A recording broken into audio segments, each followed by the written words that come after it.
Hello guys, welcome to Griffiths Retro Gaming with me, Alex Griffiths.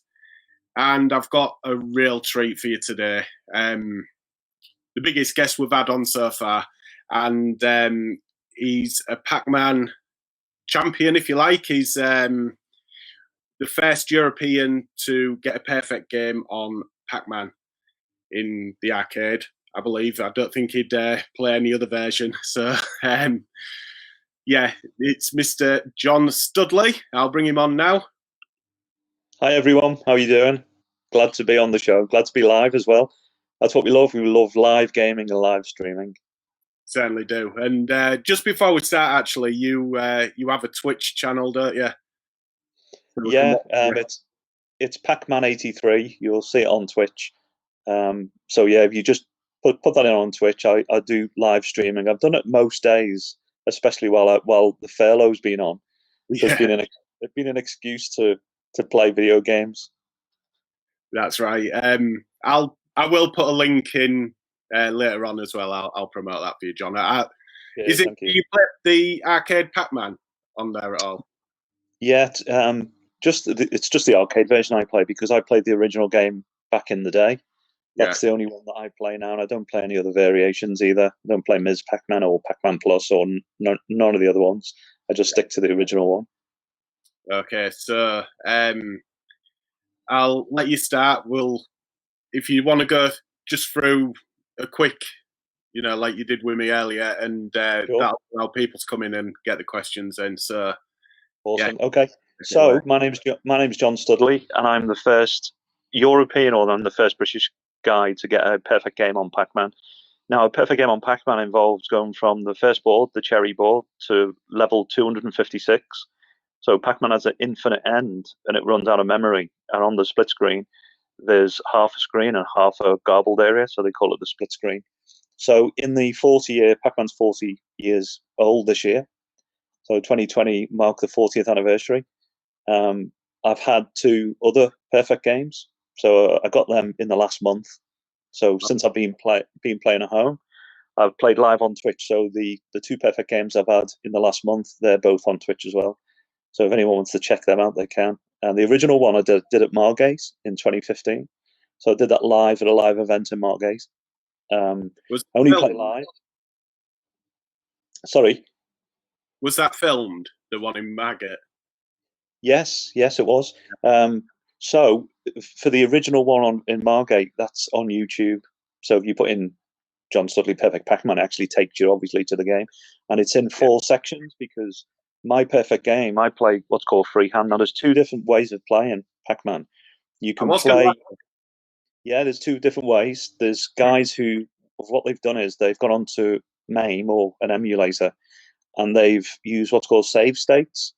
So they've constructed perfect patterns, which means a pattern in Pac-Man is generally regarded as continual forward motion.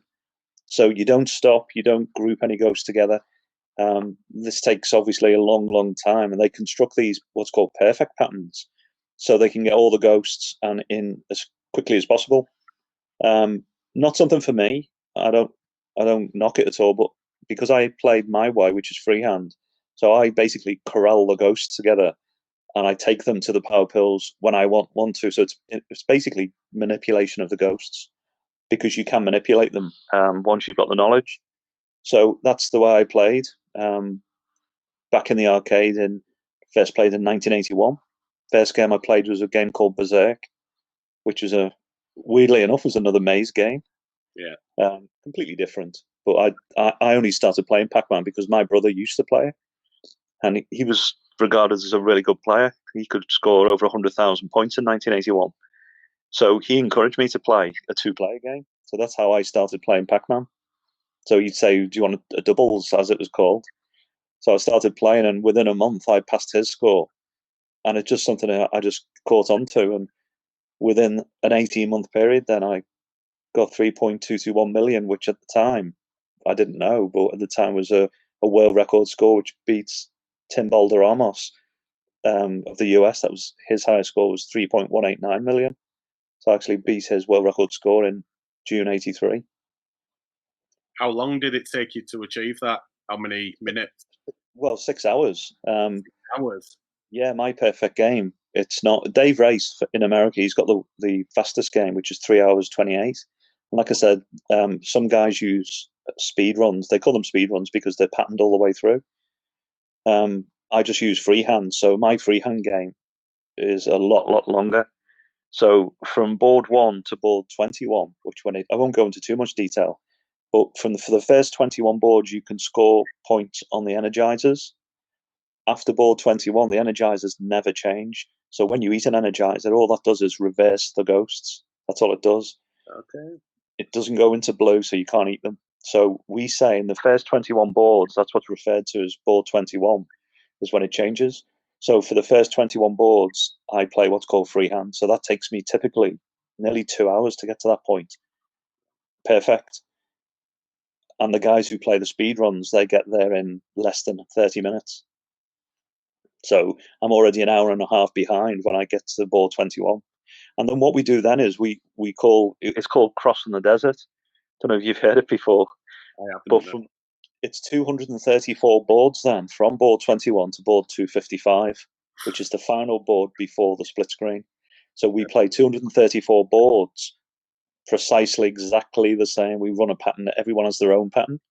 So I use a pattern that I used originally in 1980, late 81, 82, early 82, which I still use now. So the pattern that I use is a 57-second pattern. So without sounding too boring and geekish, if we multiply 57 seconds, or basically a minute, by 234 boards, there you go. There's 234 minutes. Wow. But the guys who do the speed runs, Dave Race has got the world record. Now he's constructed a pattern on an emulator which he executes in, I think it's just below 40 seconds. So for every board he plays, he's got a 20-second advantage on me. So you can you can multiply that 20 seconds by 234. So that's where, when I play, it's over 6 hours. Well, it's always 6 hours, 20 minutes ish, give or take a few minutes. Yeah. See, someone said never knew about board 21.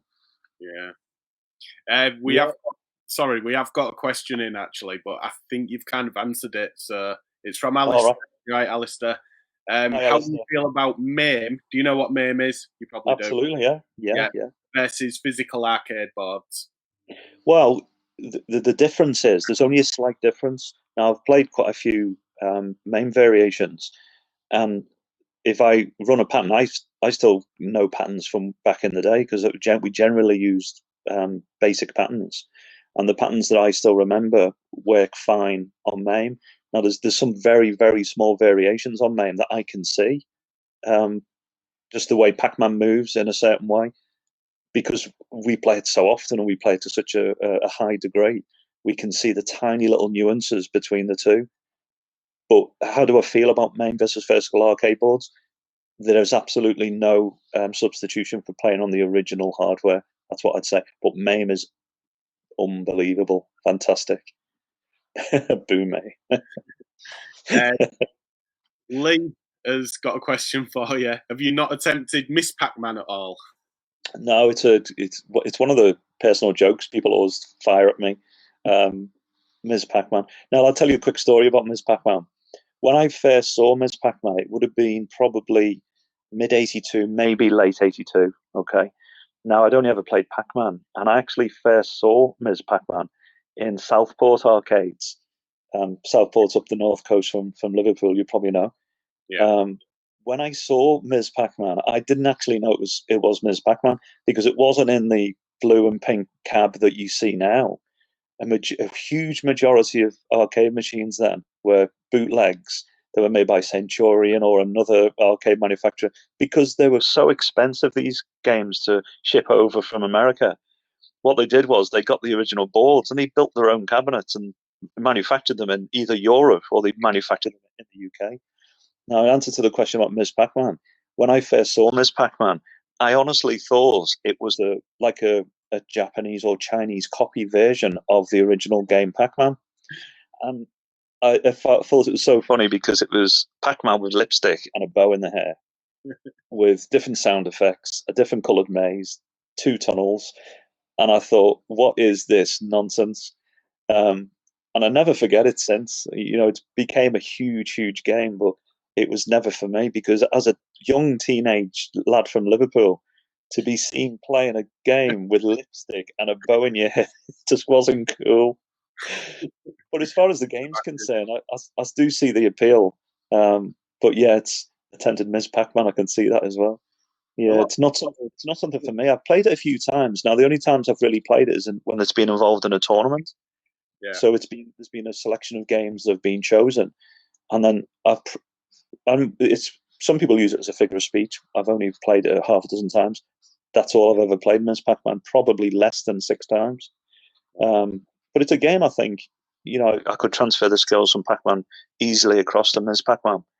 But it's just not for me. It's not a game that's caught. When I look at it against the original, I think it does it a disservice. I'm absolutely 100% original hardware, original game. But I don't blame anyone for playing it. It's Pac-Man after all. A lot of people do actually like Miss Pac-Man and prefer it, don't they? It's absolutely, yeah. Right. And like I said, I understand why, but I'm sure people can understand my reasons not playing it, because originally, like I said, I just played Pac-Man, and if you cut my wrist, it said Pac-Man inside. It was through and through.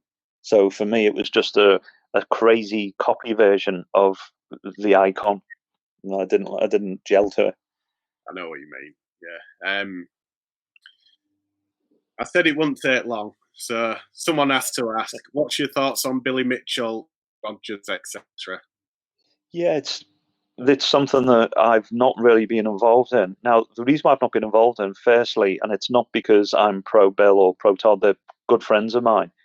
And I've seen them countless times. I've been over to America, and they're personal friends. But the evidence against the likes of Bill with Donkey Kong, I've got no personal no knowledge of the hardware. They've gone to the sort of the ninth degree to see whether or not they can hang something on Bill. That's how it seems to me. The evidence that they've got looked a little bit damning at first, and then obviously there's been a counter side from Bill, whether or not there was cheating involved or whether there was anything untoward involved. I just don't know what happened, but it looks a little bit shady. And Todd's a great guy as well. The thing is with Bill, let's be honest, a huge majority of people have never met Bill. When you first see Bill, people's first view of Bill was probably the King of Kong, which is what brought Donkey Kong back to the scene. Now, if you'd never met Bill, if I'd never met Bill before and just saw the King of Kong, I'd have thought, this guy's an idiot. He's got a mullet, and in the year 2007 when it was filmed, he obviously loves himself. He's larger than life. But what they did was they were extremely clever. Seth Gordon, when they produced it and when they edited it, they did a fantastic job. And when you see it, Alex, which I'm sure you're going to, I'm gonna, yeah. You'll say the same thing. It got very well reviewed. It's a fantastic film stroke documentary. It's funny. It's dark. You'll be rooting for Steve Wiebe. He's the other guy, okay, who lost his job and all the rest of it. He worked for Boeing, lost his job. He's got 3 kids. Bill's got his hot sauce company. He's larger than life. He's video game player of the century and wears his heart on his sleeve. But the 2 times ago when I was in America and me and Bill met up, he was wearing a Union Jack tie. He always wears a Star-Spangled Banner tie, which you've probably seen. Yeah, yeah. Well, I took a Union Jack tie over and he wore that. Bill's a great sport and he supports a lot of e-gamers. He supports lots of guys who go for world records. So the version of Bill that you see on The King of Kong is not the real Bill Mitchell. Bill is a really nice guy. And so is Todd. Just to add to that, Alistair says King of Kong defo wanted to make a villain out of Billy Mitchell. And I'm sure Bill wanted the same thing, because when I spoke to Bill about it, yeah, Bill enjoyed that whole thing, and you can, when you see the film, and Alistair's obviously seen it. Bill camped it up a lot, of course, because when you look on the face of it, and this is no disrespect to any of the gamers who go for elite gamers who spend all the time playing video games, they tend to be looked at as very geeky, and you take on a very persona and a way that you look. Now, a lot of the guys in the film looked that way. Bill didn't. So I think Bill he's a bit of a statesman, and he represents video gaming in a bright and brash American way. He certainly brought it to the forefront. Everyone knows Billy Mitchell. So, He's a good guy. Won't mind meeting him, actually. We've got another question here. What's your favourite variant of Pac-Man? Example, Pacmania, 3D Pac-Man. Yeah. So, although I've already said that I only play the original hardware, probably the other version that I really like is the Battle Royale. So, Namco bought out the 4-player version called Battle Royale, where it's got the modern graphics. It's on a really large, I think it's a 32-inch LCD flat screen. Right. So, of the different variants, that's the one I like to play. It's great fun. I mean, of course, the likes of Pacmania, 3D Pac-Man, they appeal to different generations now because of, unfortunately, my age. We tend to pigeonhole ourselves in different eras. So my era was the Golden Age. Now, the Golden Age was arguably from Space Invaders 77, but it tends to, they say that the Golden Age was from 77 to 84. So the last of the classic arcade games tends to be the likes of Clax by Atari. Yeah. So what they do is they look at how many cabinets were sold and how popular they were. So the likes of Clax from Atari was probably classed as the last classic game, and then we had all the games after that. So I'm from that era, but I do like the world's largest Pac-Man. I've seen that as well. It's good fun. I was going to ask actually if you've because I like the NES version. That's the one I play the most. And is a lot obviously in the arcade you're using a joystick, and on the NES you're using a D-pad, but is there a whole lot of difference between the two, or is it massive? Good question. Now, the reason why I say good question is because recently, because I've been obviously doing perfect games recently, I'm also sort of giving video tuition to guys who are attempting to get huge scores on Pac-Man who can't break through the grouping techniques. Now, you'll understand more when you watch the videos. If anyone wants to watch, they can just put in Jon Stoodley Perfect Pac-Man in the likes of Google, and it takes you to the videos. And when I've played live, the difference between, let's say, a micro switch joystick and the original joystick on Pac-Man was what's called a leaf spring joystick. So a leaf spring joystick, you probably know, just for the guys who don't know, it doesn't use a mechanical switch. So there is a zero lag time. As soon as these two bimetallic strips touch, it makes a contact and it makes a movement. Now, obviously, with Pac-Man, there's just a joystick. So your interaction with the game is it's vital that joystick is 100%. So if you move, Pac-Man moves. If you get to an intersection and you want to turn, it has to happen. And when I say that is when you go for a perfect game, the timing is everything. So to my knowledge, there is no one who's had a perfect game with a micro switch joystick. It's always been on the original game. I mean, there's guys who've had a perfect game on MAME, so it's been done that way before. But the difference between the original hardware joystick and a micro switch joystick is huge, absolutely huge. And then definitely a controller as well, because without a doubt. Whatever way you want to go, and it takes ages for it to do it sometimes. So. Yeah, and the thing is, with a perfect game, you can't make any mistakes. So can you imagine your disappointment that if you make a mistake 2 hours into a 6-hour game?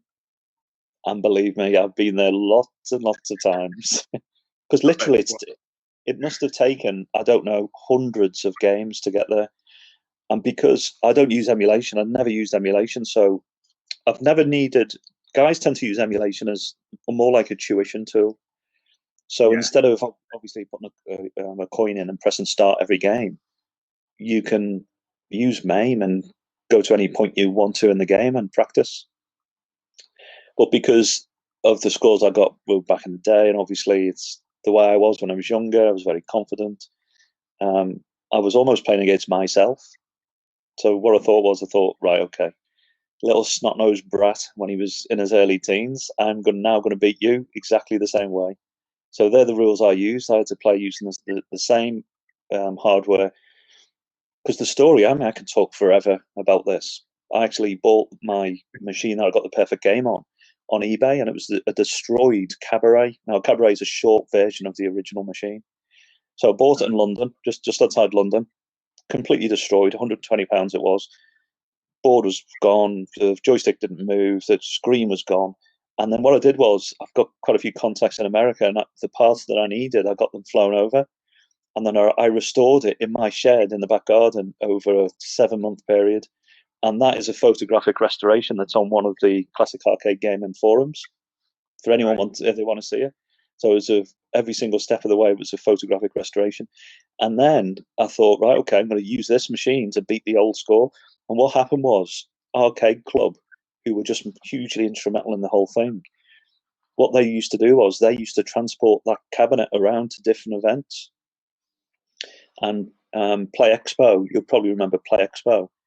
I didn't go, but I have heard of it. Yeah, Play Expo used to, well, they still will do huge events around like the Manchester, Glasgow, and in Margate as well. They used to have the cabinet there at their events, and I used to play live, so it gave me an opportunity to play live as well. So I was playing live in America and live in the UK. But yeah, that was my vision, and that's what I wanted to do, to get the perfect game on my restored machine, which I got on eBay for £120. And I even remember when I was restoring the machine, I thought, right, once I've done, I wasn't thinking of perfect games then, I was thinking of beating the old score. I thought this is going to end up in an arcade for people to play on, which it does, because Arcade Club own the machine. Okay. And that's on the arcade floor. And to watch kids play that, kids or adults, to watch them play it, having fun, having a laugh, it's been worth every single step of the way. It really has. All the blood, sweat, and tears. That's a nice story, actually. We've got another question. This is from JP. So, without being rude, but have you made much financial gain from your outrageous skills on Pac-Man? Right, okay. So you see the likes of Bill, Steve Wiebe, people who have been in documentaries or films. Maybe there's money involved in that. No, in answer to the question, zero. I must have been to America probably 12 times in a 6 or 7 year period from when I was attempting to beat the old score and then to go on for a perfect game. So in answer to the question, no, I've spent probably in the region of 40 or 50,000 pounds on travel, going to America, traveling all around the UK, raising money for charity, and on the way to go for a perfect game. So no financial gains whatsoever. Why is he thinking of paying me to go to be in his movie? I thought you'd have sponsorship, to be fair, and maybe, a guest appearance at a place to play Pac-Man. The only exception to that was in 2017. Primark did a launch for retro gaming clothing. I've got some, yeah. Yeah. Okay. So their flagship store in Piccadilly in Manchester, they invited me there, and I got paid, but it was only, I think it was £250 to do. I had a guest appearance there where I would play Pac-Man live. Bingo. That was one of them. They had lots of different ones. Yeah. Yeah. I've seen that a few times. Yeah. So I was there with there was other guys there who have their streaming channels like Kim Justice, and there was a few other guys. So I was stood there, played a bit of Pac-Man, had a mic, and just did a bit of voiceover while I was playing. And then they just fired a few questions as well. So I got paid for that. I had my expenses paid, stayed overnight, had a nice meal. So that was the one and only time that I had any sort of financial payment. I would have gone there for free. It wouldn't have bothered me at all because used to love playing the game, love to promote it, and to promote video gaming or classic gaming anywhere at all. Got another good question here from Alistair. Billy Mitchell's Pac-Man skills can't be denied. Did you learn anything from him? Don't you mean did Bill learn anything from me? When you go online, if you Google Jon Stoodley Perfect Pac-Man, you'll probably go on to see pictures. If you click on images, there's loads of images where me and Bill are playing together. In answer to the question, yes, I have. But the only thing I've learned has not benefited my gameplay. But what we used to do back in the day was the way we learned some with the way we progressed was we stood there and we watched other guys play. So if you went to the arcade and someone was playing, you didn't have obviously videos of people playing or YouTube. You went to the arcade, you watched other people play, and you picked up their techniques and their gameplay. And sometimes people would make a mistake, and you think, "Whoa, hold on, he's just made a mistake there," and the ghost went a different way. So that's how people built up their skill set and their knowledge of Pac-Man and the basic artificial intelligence that it had. Bill does several different things in his gameplay. So to learn, no, but to see different moves and that, yeah, absolutely. He's got his own style of play. The thing is, well, with Bill, when he got his perfect game, he was, to my knowledge, was the first guy to do it the way I do it, which is freehand. So he groups the ghosts together. So he didn't use any patterns at all for the first 21 boards. So you could argue and say, some people say that's almost like a gold standard of perfect gaming. So you can use patterns, continual forward movement, or you can do freehand. Some people have given up going for perfect game because they've used freehand and not managed to do it, and then opted to go for a perfect game because they've executed the patterns correctly, which anyone can do. You can go onto YouTube and there's patterns there for the perfect game. There's a difference in learning a pattern. There's a difference in executing a pattern. That's what I'd say. Absolutely. I think this is a question to one of the older ones. Do you think Fistful of Quarters did the same? I think that'll be like the King of Kong movie. Yeah, it's called King of Kong, a Fistful of Quarters. Oh, right. When they say did the same, is that the way it portrayed Bill and Steve? I expect it's been on there for a little bit. That was the whole intention, you see. Now, the two guys who are the main guys are Steve Wiebe and Bill Mitchell. They knew what the premise of the movie or the documentary was about. It was about one guy versus Bill Mitchell was the Donkey Kong world record holder back in 1982. He was the first guy to get to the very end of the game and discover that was called a kill screen, because when you got to the end level on level 21 on Donkey Kong, it ran out of memory and you died, and that was it. Pac-Man sometimes referred to as a kill screen. It's not. It's called a split screen because you don't actually die. You can't get any further, but you can use the lives that you have to get more points. So yeah, absolutely, they did that. It was completely intentional. But the backlash from the movie, obviously, it was very, very popular. It made them two guys very popular. Bill was popular anyway, but I think it made him even more popular. So yeah, it was their intention to do that. Successfully so on both sides. This is Lee again plugging himself. Will you ever attempt the Miss Pac-Man Gallagher Pac-Man Challenge at Arcade Club Hulk? Yeah, I mean, I'm game for it. It wouldn't. The thing is, when I play live, there's some guys, even world champions I've spoken to, and they say, "I don't know, you can do that. I don't know, you play live under any circumstances." And why? Because say you die in the first 10 minutes, you're a world champion. Listen, this is the way you play. I played in an arcade and everyone watched. You didn't have a black screen round you. Everyone could see over your shoulder. So if you died, you died.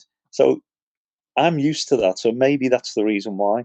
When I play live on Twitch, which I probably will do this evening, I'll play for a few hours this evening because there's guys who are getting tuition watching me do grouping. If I die on the cherry board, I die on the cherry board. It doesn't bother me whatsoever. Everybody makes mistakes, and it doesn't matter what goal you go for in life, whether it's video gaming or whether it's business, you're going to make mistakes. and you've got to take it on the chin if you make a mistake. So in answer to the question, my long-winded way of answering the question, absolutely, I'm up for any challenge. If someone wants to play a 2-player game at, arcade club, and I'm there, I'll go for it. And if they beat me, I'll shake their hand and say, well done. Here's a dig at me. I'm notorious for being bad at gaming. So to be fair, we all learn from playing with other players. Unless you're playing with Griffer, then you learn fashion skill. Here's JP. Well, absolutely. I think I've just answered the question before. It's not a God-given talent. I mean, some people may say, well, it's in your blood type of thing, and you then have you gravitate towards a certain game, and your general skills are shown on that game. But yeah, it just takes practice, and you just need to watch other people play. Did you put the hours into trying any other classics to perfect game then? So did you like Space Invaders or anything like that? Absolutely. Now, a game I played a lot after, I'd got a split screen on Pac-Man in June '83, and all I did after that was to try and get a slightly higher score because there was a definitive end. A game that I played a lot during that time was Track and Field. Oh, yeah. So I'm arguably a contender on the one-round version of Track and Field. So I'd play many, many hours. So in the arcade, if I wasn't playing Pac-Man, I would play Track and Field with other guys as well. So we would compete on that. So my 100-meter time on Track and Field, my fastest time at the moment for the 100 meters is 7.54, which is only 300ths of a second off the world record. So it's on the one round on Track and Field. Obviously, you're going to one round of it ends with the high jump. The current world records, Hector Rodriguez, I think it's 98,900, give or take a few hundred points, which is an incredible score. So what that means is for you to almost get your personal best on each event. And when I say your personal best, we're talking world record level. So the 100 meters, you have to get under 7.6 seconds, for argument's sake. The long jump, you need, say, 9.79 meters on the long jump. And then every single event after that, until you get to the high jump, almost has to be world record heights or speed. But it's something that maybe I'll go back to again. But that'll mean me buying a machine, you say, because I only play on the original hardware. Yeah. So I'd have to get an original Track and Field.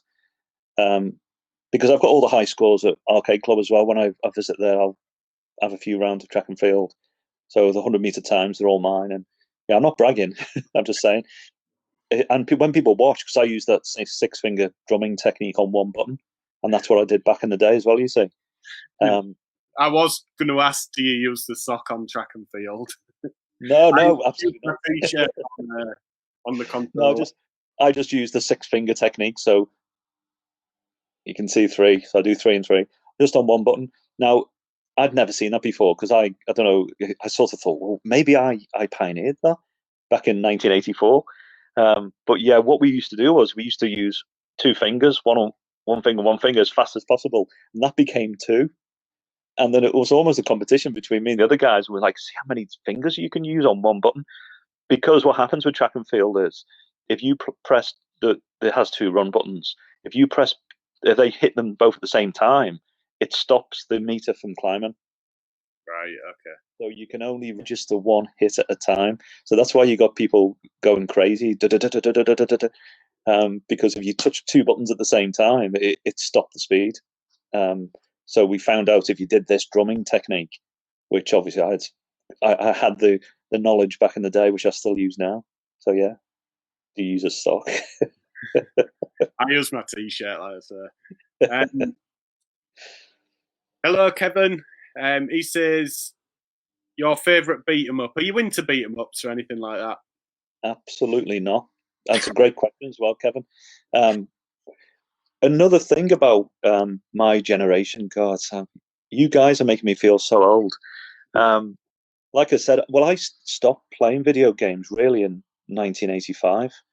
So in 85, most of the arcades were closing basically then, and all the games changed then. So they sort of wheeled out all the the old games, obviously classics like Pac-Man and a few Space Invaders remain, but they got taken over by the likes of beat 'em ups and kung fu games, which I never played. So it wasn't something that I ever played, and I never really gravitated towards. For the ones that were around for the classic era, there was one called Punch Out and Super Punch Out. So, you were almost I think it's is it a third person perspective, where you're looking into the screen and your opponent's fighting you. Yeah, so that was Punch Out, and there was Super Punch Out after. Now, they're games which I played occasionally, but it was more fun because they were really funny games then. Because it said body blow and uppercut and knock him out, and you had to press a certain combination of buttons, and you could see it on the screen as if your opponent was in front of you. But the likes of modern day beat 'em ups, no, I never played them. And funny enough, they had a poll. Well, they had a poll on Arcade Club on Facebook in the furlough period, so people were voting for their favorite games, and it got quite heated at some point because obviously everyone's got their favorite genre and they've got their favorite games. And I think at the end, the champion game was. It wasn't a beat 'em up because it looked like the likes of Street Fighter was going to win. Yeah, and I think Street Fighter or one of the games knocked Pac-Man out, which I wasn't happy about. But there you go. They're from different generations, and obviously, in the 90s, the late 80s and early 90s, there was a huge influx back into the arcades. So they brought a lot of people back into the arcades again. But yeah, in answer to the question, Kevin, if I had to say my favorite one would be one that I played, which was Punch Out. With you saying about the arcades in the 90s, I used to go watch Hull City, and beforehand, there used to be an arcade, but I can't remember what it was called, but it had a lot of the PlayStation games in there. So there was Point Blank, there was Out of the Dead, that's a Sega game in it, and some Killer Instinct and Mortal Kombat, things like that. So was you totally absent from the arcades then? Oh, completely. Yeah, I've never went into an arcade after. I would say if I casually went into, because Las Vegas was still in Liverpool, because that was right outside Lime Street Station, the main hub railway station at Liverpool. So if you walked out of Lime Street Station, there was Las Vegas, and it was a premier arcade. They had all the latest ones. So the likes of these Holy Grail cabs now, like Star Wars, they had everything.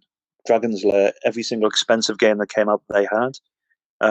So the last time I went in there, I probably was traveling to Runcorn or somewhere where my sister lived. So I would probably pop in there to see what the scene was. So that was probably 86. So after that, I was working then. And started meeting girls and everything else then instead of bunking off school and going to the arcade.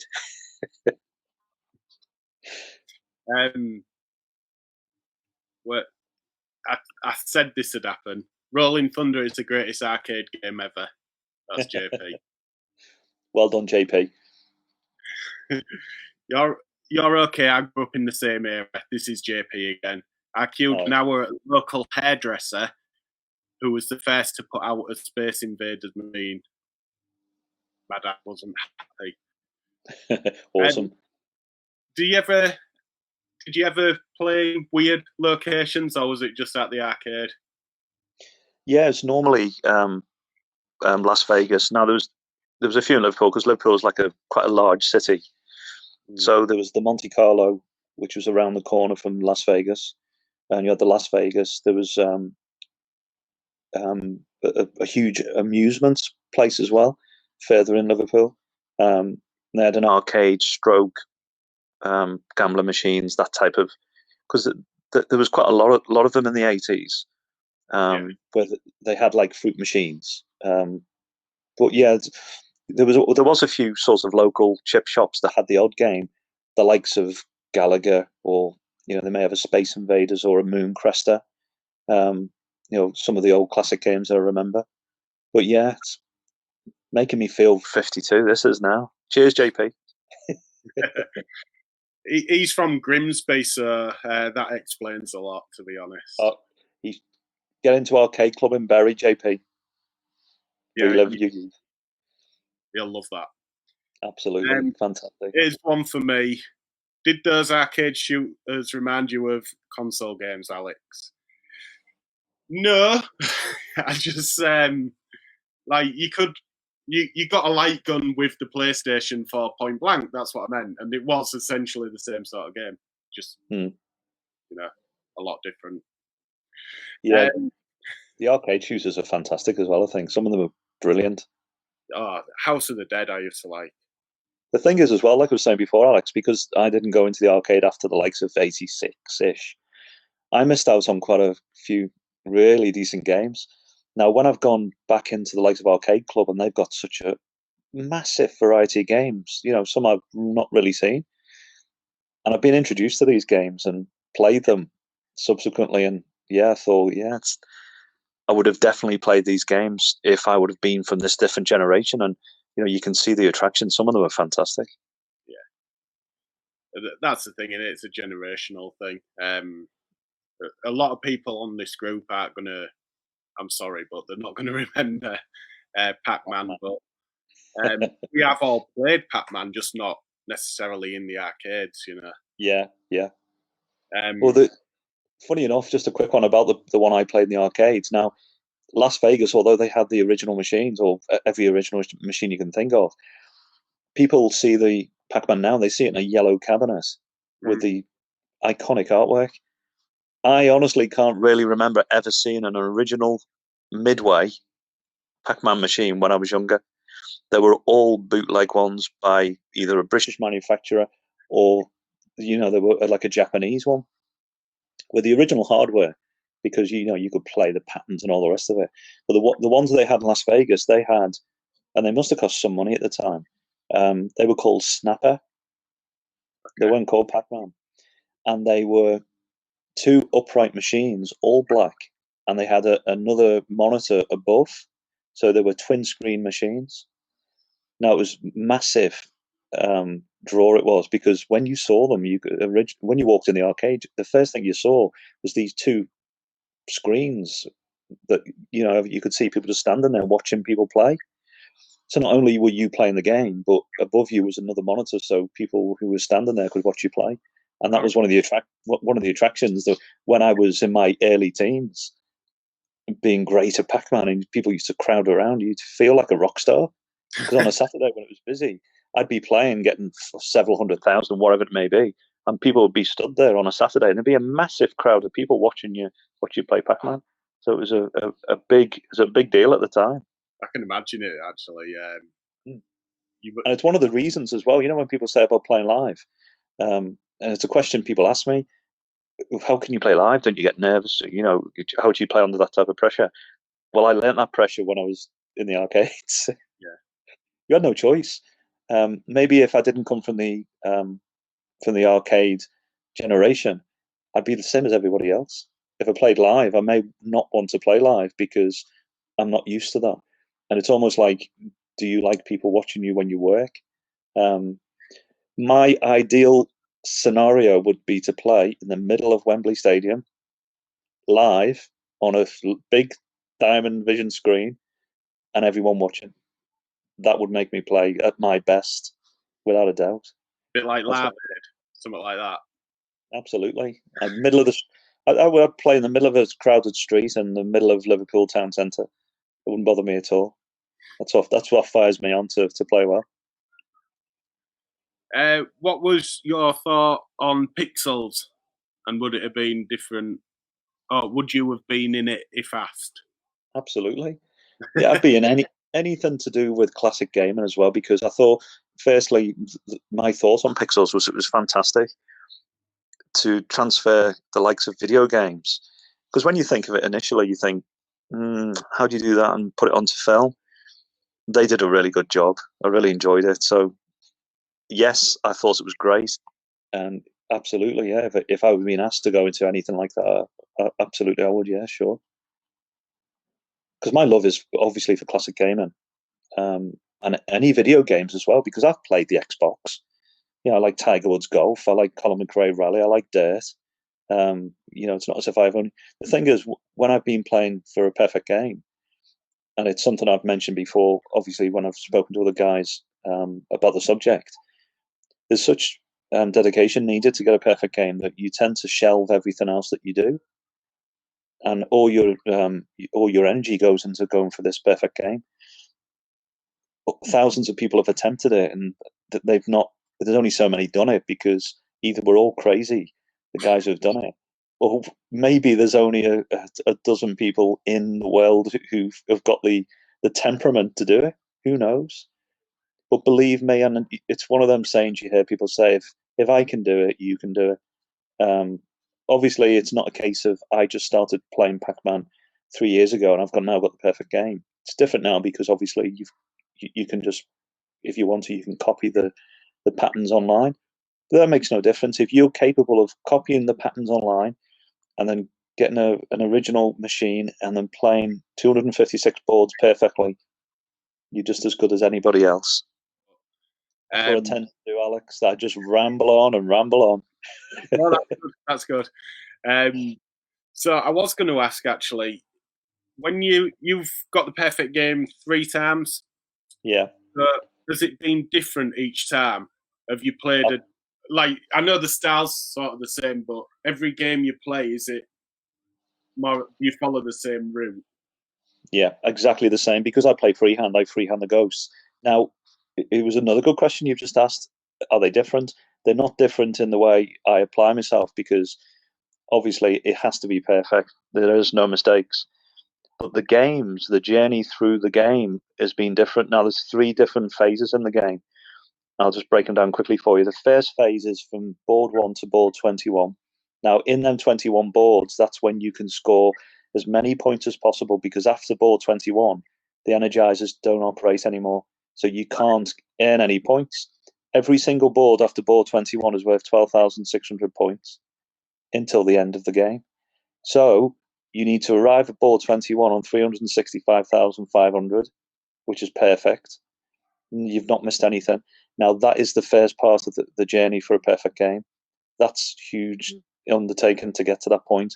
I've probably played hundreds of games and failed to get that score on board 21. So you have to stop, start again. After board 21, you run a pattern for 234 boards, which is what I've mentioned to you before. For them 234 boards, you've got to be what's called corner perfect. So what happens is, if you hesitate in a corner on any one of them boards, the pattern that you use breaks down, because the computer in effect sees you as taking a different way, and then the ghosts take a different way. So the pattern then breaks down, and you can see it manifests itself later in the pattern, whereas you may come to an intersection where the pattern works, but there's a ghost present. So you need to execute that pattern perfectly to I think it's like a 60th of a second. So every single intersection you come to has to be what's called corner perfect. Wow. Sometimes the pattern breaks down, which happens to me. Now, this is an answer to what you just said. That's why I thought it was such a great question. Have they been different? Yes, they have. My last perfect game was only just a couple of weeks ago, and I went from board 1, which is the cherry, right to the split screen without any incidents. When I say any incidents, there was no breakdowns, even across on the desert. Now, crossing the desert is that part of board 21 right to the end of the game, because you're on your own, you're running the same pattern, you've got to concentrate 4 hours. Yeah, 100% concentration. I've played a game live in an arcade before, or in a live venue, where I've been on 1 million points, 2 million points. Someone's walked behind me and said something to one of the friends, and I've started thinking about something that they've said. Right. Then I've taken a wrong turn, and then it's game over. And that's happened to me. I've got so many funny stories for you as well. I'll give you a couple now. Yep. I played live on Twitch. This is 2010 stroke 2011. So in practice, when I went over to America, I would play live on Twitch. So guys would tune in, and I'd be going for, obviously a perfect score. We had a puppy at the time, Luca. He's not around anymore. That's how long ago it was. I was playing in the lounge, and I was on around about 2 million points or something like that. And the wife had gone to bed. I was still playing, and all of a sudden, I've stood there in my socks. All of a sudden, I felt this wet patch. For what's that? And I was in the middle of playing. I looked down quickly, and the puppy had peed on the floor. a big pool of Wii, and I was stood in a pool of Wii playing Pac-Man. So what I had to do was I've got a way where I can park Pac-Man up even on my ninth key, so I can park him in a place where I can't be eaten by the ghosts, and I can go away and take I was going to say a wee break. I didn't need one, so I had to stop. I took my socks off. I had to get a mop the floor, came back and started playing again. There's another time I was in America, Fun Spot, and I was playing next to a guy who was going for the world record on Miss Pac-Man, a guy called Arf Van Vliet, who's one of the best players in the world on Miss Pac-Man. And I was playing Pac-Man next to him, and they had a video camera set up because every game was an attempt on the world record. There was some kids running around. One of the kids hit the tripod, was holding the camcorder, and I caught the camera as it came towards me, and I was probably 2 or 3 hours into my game. I caught the camera, which saved his camera. My game was down the toilet then.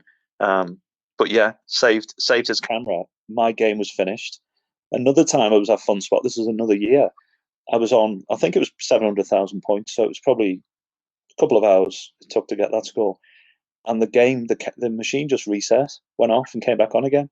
And apparently because you have so many machines in an arcade, and if they've got a carpet, the static tends to build up. And I think I've shuffled my feet, and there was a charge of static, and it just reset the machine. All right. You name an unfortunate incident in playing Pac-Man, I've done it. I think that's Lee. He's going to make it happen in the middle of city centre of your choice. Happy days. I'll go. You tell me where, I'll be there. If your pattern does break down, are you ever able to bring it back? That's a good one, actually. Great question, because it was something I was going to, because I tend to just ramble on forever about what happens. Now, the most straightforward perfect game was the most recent one. So I didn't have any breakdowns. So I executed the 234 boards perfectly. So I classed that as my greatest perfect game. Now, the first one in Margate, when I got the first perfect game, my pattern broke down probably 4 or 5 times. So I had to what's called freehand the ghost then. Now, hundreds and hundreds of guys who have failed at a perfect game, what's happened is their pattern has broken down between board 21 and board 255 because they're only used to running patterns. They haven't got any knowledge of how to group the ghosts or control the ghosts when you fall outside of that pattern environment. So because of my knowledge for freehand grouping, I was able to recover, to group the ghosts together, and to manage to get through the boards, because after board 21, the ghosts are at least 10% faster than Pac-Man. Now, what you need to remember also is, as Pac-Man eats dots, that slows him down at the touch as well. So if a ghost is following you while you're eating dots, they can catch you. But from board 21 onwards, the ghosts are already so much faster than you. So when your pattern breaks down, even when you're traveling around the maze to outrun the ghost, to run for a tunnel, for example, they can catch you. So if you can't manipulate the ghost to send them a different way or to group them together and bring them in the tunnel, that's when you're going to die, and you die very quickly if your pattern breaks down on the 9th key. And I've seen it happen so many times. It's happened to me. But yeah, in answer to the question, yeah, I did. I bought it back 4 or 5 times on my first perfect game. So you can imagine the relief. Well, the disappointment each time. When your pattern breaks down, you say a few choice words to yourself. I tend not to say it in public. And then you're down to, it's you know, we call it crossing the desert. You understand what it means by crossing the desert. You're more than on your own. So yeah, great question, Alistair. Yeah, absolutely. I just can't, like 200 and some levels doing the same pattern each time. And you're talking hours, aren't you? The concentration in that. Yeah, well, that's not the end of it. I've got the world record also for. It's not an official world record, but there was what's called a reunion cabinet came out, which was Gallagher and Ms. Pac-Man. It was a 20th anniversary reunion. It came out. Now the secret hidden game in there, you had to do a joystick input to access it. Was Pac-Man, the original game. But on that game, there is a continue for Gallagher and Ms. Pac-Man. So it allows you to continue through the split screen on Pac-Man. So I've got the world's highest score on that, which is 11,532,000, which took me 11 and a half hours, and I did it at Blackpool Play Expo. Wow. So you talk about 234 boards for 6 hours. That's not a long game. I played it for 11 and a half hours before. And that was 2 split screens. That was over 2 split screens. Did you have a toilet break? No, I didn't. Not at all. What you tend to find as well, Alex, was that's one of the questions people always ask: what you do if you want to go to the toilet. So I can either park Pac-Man up. I've got lots of different locations in the maze where I can hide from the ghosts. It's common knowledge, but we found out a few of them back in the day. When you're going for a perfect game, what happens is when you get to board 21 and you're perfect, then of course you're then running your patterns and you're crossing the desert. Then the adrenaline starts to kick in. Then you think, I'm on a perfect run here. Yeah. Then you've got to get through these 234 boards, but you tend to find that the adrenaline makes you forget about if you need to go for a pee. I mean, I've had to before. Sometimes nature calls and you've got no choice. But yeah, I can just park up and take a break. But you need to stick to official. Well, I do, because I'm such a stickler for the original rules. So the original Twin Galaxy rules were, for every hour that you play, if you want to count it as a world record, you were allowed to take a 5-minute break. So what some gamers, when they did a marathon environment, they would save their 5-minute break. So say, for argument's sake, you were playing Star Wars with the world records, 90 odd million. Some of the guys would save their 5 minutes. So after 5 hours, they'd have a 25-minute break. Because on some of these games, they got bonus lives every, say, 10,000 points. And they would have so many bonus lives that they'd have literally hundreds and hundreds of bonus lives on the likes of Robotron and them type of games where every certain point, like 10,000, for example, you get an extra life. They would have so many hundreds of lives, they could literally go off and have a sleep for 20 minutes, come back again. But yeah, occasionally you'd have to. So there is a way of doing that on Pac-Man as well. Right. Wow. Ross, Hi, Rob. We've sort of answered this. Isn't the end of Pac-Man glitched up? It's not. Well, go through it again, John. Yeah, what happens is on board 256. Now, I'm not a programmer, so I can't give you the definitive answer. But what happens is, because it uses an 8-bit code on 256, it's a multiple of that 8-bit code. So what happens is the buffer for the memory basically is exhausted. So what the computer or the chip tends to do is it tries to draw these 255 boards at once because it's a multiple of 8. So that's what happens on the split screen. It basically runs out of memory and it draws up this distinctive, what they call the split screen. Now, it's the same on every single board for the original hardware. You see the exact same letters and parts of the maze and different things are shown on the glitch side.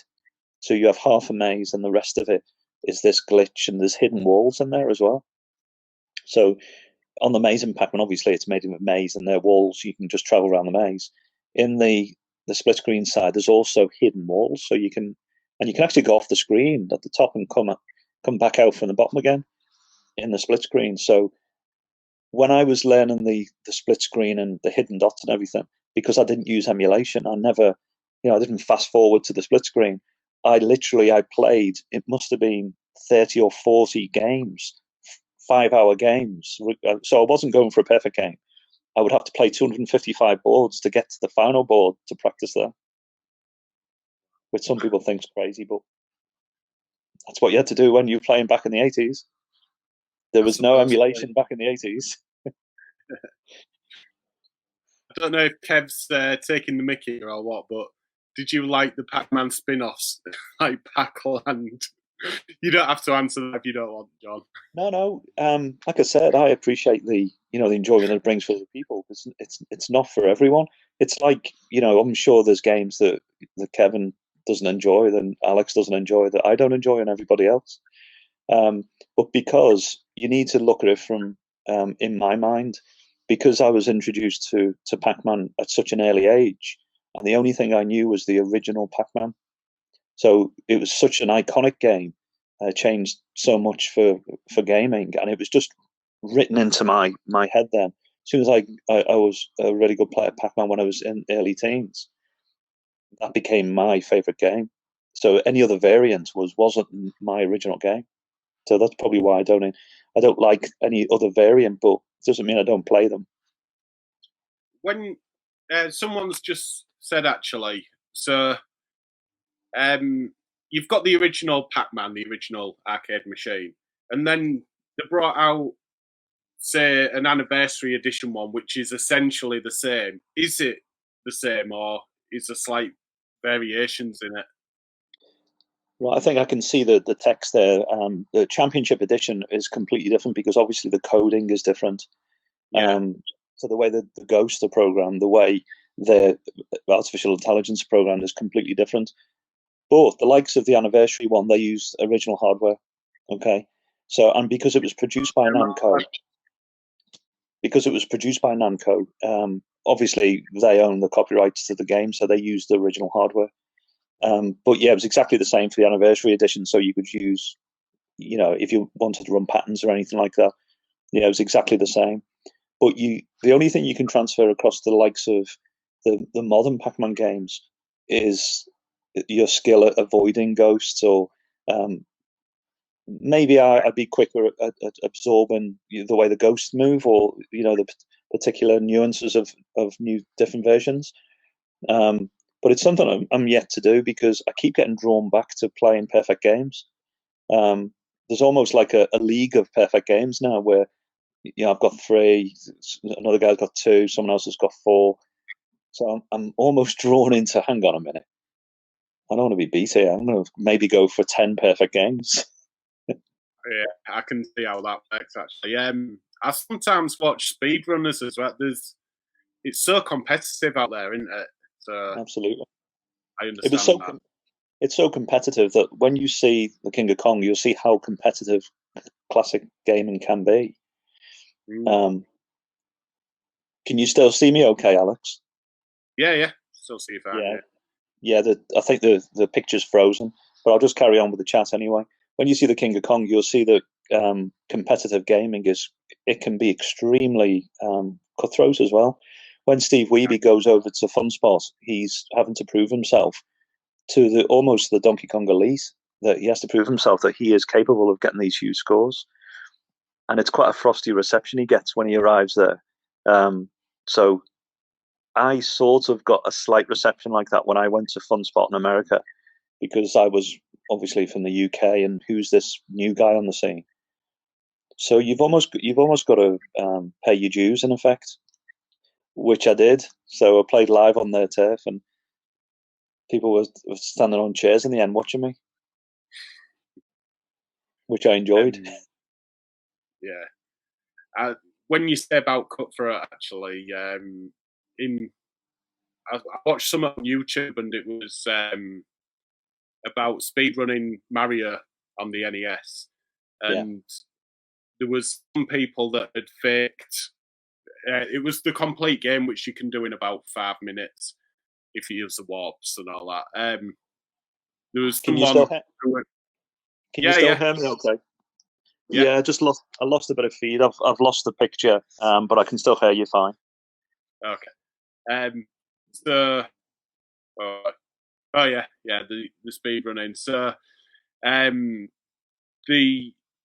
they'd found that some people were cheating, or they suspected, so they looked into it, and they were analysing everything down, to each frame, to see if there was like numbers missing or added and things like that.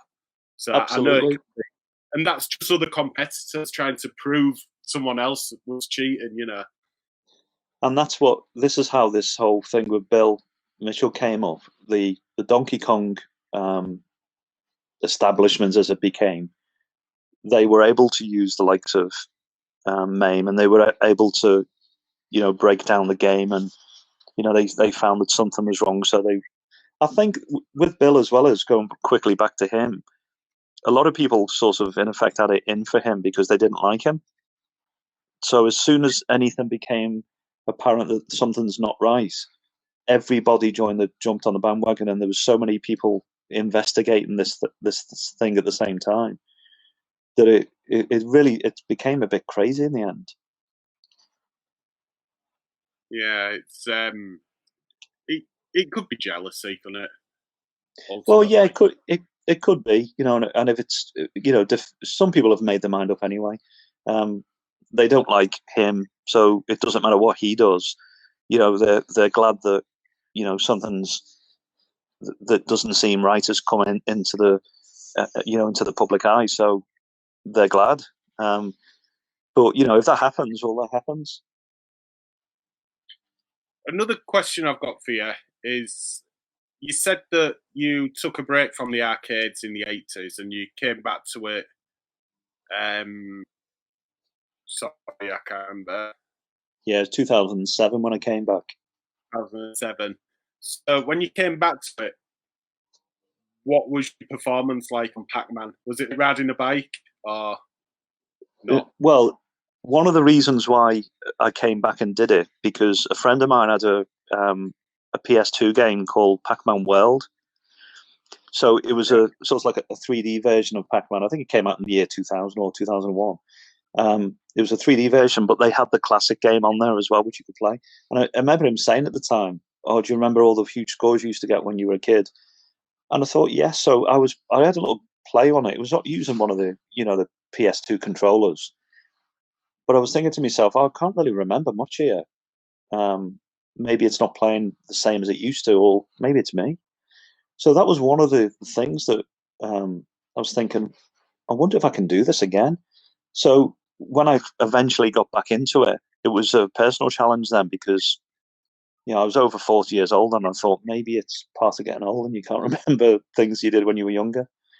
So yeah, that was part of the whole challenge, and it still remains a challenge as well, just to to see if you can still execute this nemesis that people find so difficult to do. Yeah. Can you still see me okay, Alex? I can see and hear you, but it's freezing occasionally. Yeah, mine's completely frozen. I've just got you frozen with your balancing your head on your hand. Okay. Well, we can wrap it up there then. That's absolutely. We've been going for over an hour, so awesome. I think I'm looking at. I think it's an hour and 7 minutes. It's basically the same length of time I did the chat in Blackpool. It is to the minute. Yeah, unbelievable. You'll have to watch that. And don't forget the King of Kong as well. You must watch. I will. I promise I'll watch that, because it sounds fantastic. Kev says about Billy being a villain in King of Kong. So yeah, and I'm sure, like I said, it's a role that Bill plays really well, and it's camped up as well. I mean, it's one of the lines in the film as well. Just briefly, Bill says that I'm not a villain in the film, because they're almost painting me to be this nice person. So he enjoys that that role, the bad guy, and I don't think there's anything wrong with that. Some people enjoy doing that. Yeah, it's fun. I'm a wrestling fan though, so I see it week in, week out. All right, okay. See, each to their own. Each to their own, absolutely. Well, John, it's been absolutely fantastic to have you on, and been great to talk to you as well. Fantastic stories, and hopefully I can meet you at some point. Without a doubt, Alex, we'll keep in touch. And if there's anything that you do in the future, if there's anything I can help you with to raise the profile, or if you have any events or charity events, by all means contact me, and I'm in. Brilliant. That's great to know. I did promise Lee I was going to film his arcade for my YouTube channel. So awesome.